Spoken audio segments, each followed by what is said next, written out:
नमस्कार,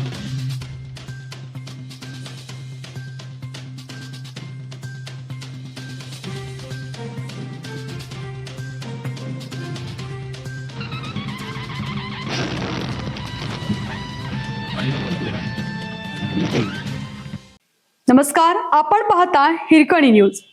हिरकणी न्यूज प्रत्येक क्षण ताज्या घडामोडी आणि महत्त्वाच्या प्रत्येक बातमीसाठी नेहमीच. मोहोळच्या दुय्यम कारागृहाला टाळे, कैद्यांचा मुक्काम आता कोल्हापूर कारागृहात.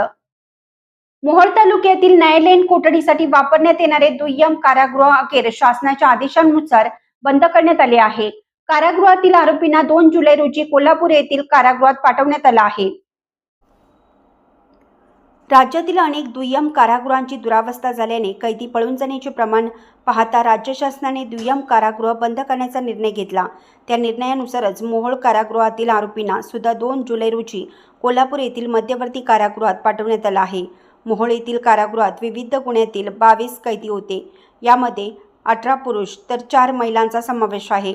या सर्व कैद्यांची 2 जुलै रोजी सकाळी 11 वाजण्याच्या सुमारास पोलीस वाहनाच्या ताफ्यातून कोल्हापूर मध्यवर्ती कारागृहात रवानगी करण्यात आली.